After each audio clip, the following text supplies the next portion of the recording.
Katie, where you will always find the truth of the news of what's really going on, from the White House to the streets and all across America. This past week, President Trump made an order that puts a halt on America financing China's weapons.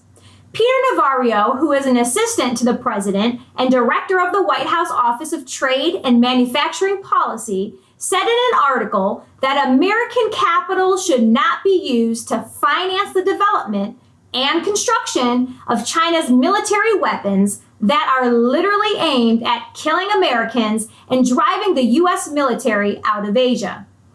President Trump recently signed an executive order putting a stop to that Wall Street insanity. For years, the ruling Chinese Communist Party, the CCP, has forced all companies, foreign and domestic, operating on Chinese soil to support the state's military and intelligence activities under the national strategy of military-civil fusion. This strategy ensures that any scientific or technological enterprise, ranging from semiconductors, 5G communications, aerospace and nuclear technology, to artificial intelligence and quantum computing, will advance the military's aim of the CCP. Numerous Chinese companies that constitute the CCP's military-industrial complex raise capital through the sale of equities and bonds traded on public exchanges in the United States and abroad. American dollars are thereby used to help build the missiles, turn the propellers, and fly the jet fighters of the People's Liberation's Army's ground, air, naval, missile, space, and cyber forces. As Wall Street funnels billions of dollars into the coffers of China, millions of Americans have had no say in their own hard-earned savings ending up in this dangerous place. Numerous state pension funds, including those for Alaska, Ohio, New Jersey, California, and Texas, have helped to finance China's rapid military mobilization. This must stop. Under the National Defense Authorization Act of 1999, the Defense of Defense was required to compile a list of companies operating in the U.S. with ties to the Chinese military. At the time, Congress was wisely concerned that China's entry into the World Trade Organization would enable the CCP to access defense technologies that bolstered China's military and threatened the United States and its allies. More than 20 years later, no such list has been created, and Congress's fears had become a frightening reality.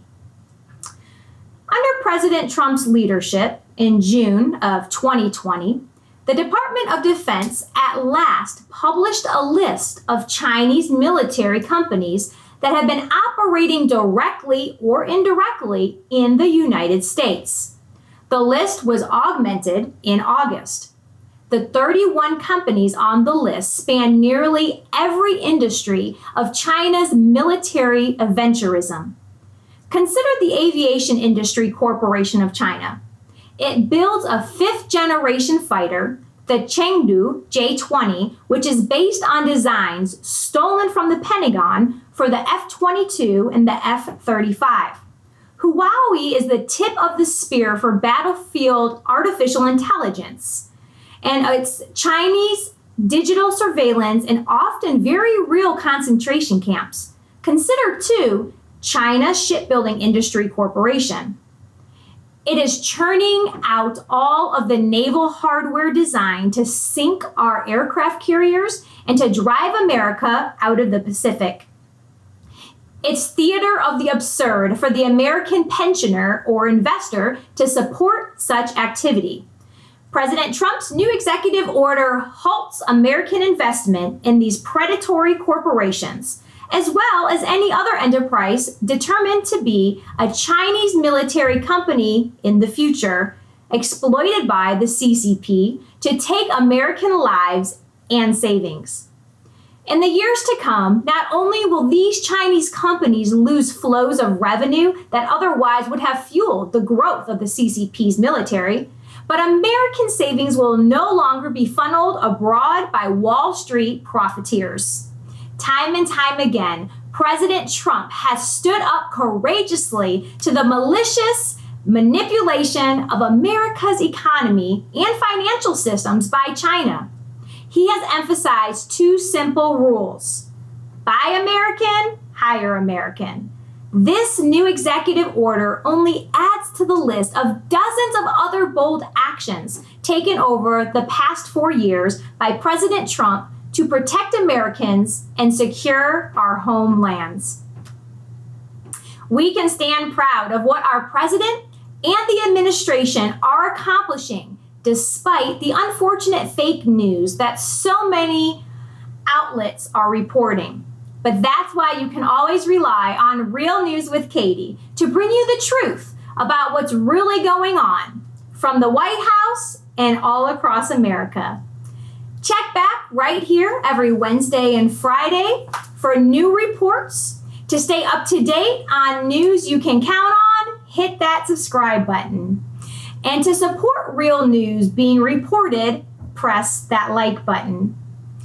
May the Lord and Savior Jesus Christ bless your family, and may God bless the United States of America. See y'all next time, back right here.